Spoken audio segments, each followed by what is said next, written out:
Assalomu alaykum hurmatli obunachilar, biz Abduzat Murodgul. Bugungi obzorimizda Yunusobod rayonida joylashgan 2,5 sotix yer uchastkasiga ega bo'lgan uy-joy. Binoning umumiy kvadraturasi 300 kvadrat. 3 ta qavatdan iborat bo'lgan bino ko'tarilgan. Podol 1 va 2 qavat, xonalarning soni 6 ta. Darvozaxonadan bitta katta mashina sig'adiganlik joy ajratilgan va navesi tagida yozgi oshxona joylashgan. Hovlining o'rtasida kichikroq bo'lsa ham zeleniy zonasi bor va hovli qismida hojatxona joylashgan. Bu joyga orientiri Kulol masjidi Yunusobod universitetidan, ya'ni Krukdan uncha uzoqda bo'lmagan joyda joylashgan mahalla. Uy ichiga kirib kelganimizda hol qismi to'g'rida zal joylashgan va chap tarafimizda oshxona. Oshxona ham kattagina bo'lib tushgan va oshxonadan hovliga chiqsa bo'ladigan alohida, ya'ni eshigi ham bor. Patologlarning balandligi 3,5 metr tashkil qiladi. 3 ta qavat beton plitalari bilan yopilgan. Imoratda tegi butunli podol. Birinchi qavatda hol oshxona, zal, mehmonlar uchun ajratilgan yotoqxona va sanuzel joylashgan. Zal ichiga kirib kelganimizda zalning razmeri uzunasiga 6 metr va eniga 4 metrni tashkil qiladi. Qo'shni devordan 2 metr tashlab imorat ko'tarilgan.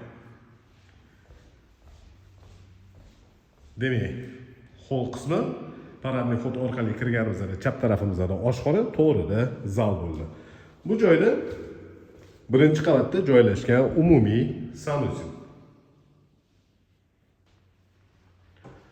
Mehmonlar uchun ajratilgan yotoqxona, razmeri 4 ga 4,5.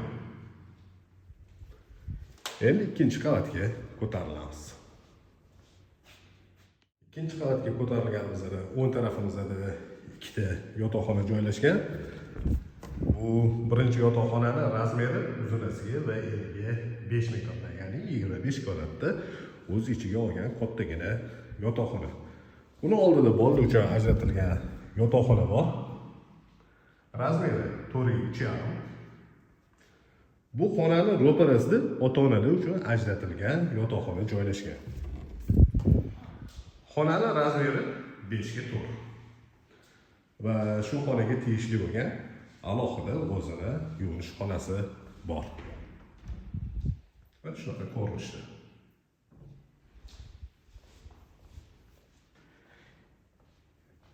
Ikkinchi qavatga ko'tarilganimizda chap tarafimizda ikkinchi qavat uchun umumiy sanuzel va yana bitta yotoqxona joylashgan. Umumiy sanuzelning ko'rinishi va bolalar uchun ajratilgan 3-chi yotoqxona. Jami ikkinchi qavatda 4 ta yotoqxona bo'ldi.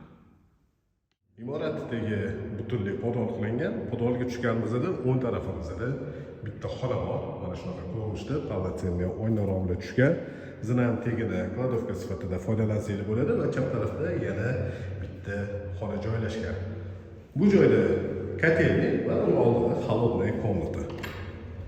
Kotelning ko'rinishi suv uchun boiler, to'xtovli kotel va qator ketgan nasoslar, vodяной nasoslar joylashgan. Bu joyda холодная komnata. Demak, podolga tushganimizda o'ng tarafimizda, chap tarafimizda kichikroq xonalar joylashgan edi. Bu joyda mana uzunasiga tushgan kattagina yana bitta xona bor. Oyna rollariga ahamiyat qiladigan bo'lsangiz, ikkalasi ro'para turibdi. Yozgi paytlarda yoki bo'lmasa qishda ham havo almashtirish uchun mana shu ikkalasini ochadigan bo'lsangiz, zo'r spazdakda havo birpasda podol qismida almashadi. Bu ko'rsatgan uyimiz Yunusobod rayonida joylashgan 2,5 sotix yer uchastkasiga ega bo'lgan uy-joy. Binoning umumiy kvadraturasi 300 kvadrat. Xonalarning soni 6 ta bo'ldi. 3 ta qavatdan iborat bo'lgan bino ko'tarilgan podol 1 va 2 qavat. Bu uy narxini opisiyaga yozib qo'yamiz. Qiziqadiganlar 99 856 70 80 raqamiga murojaat qilaverasizlar.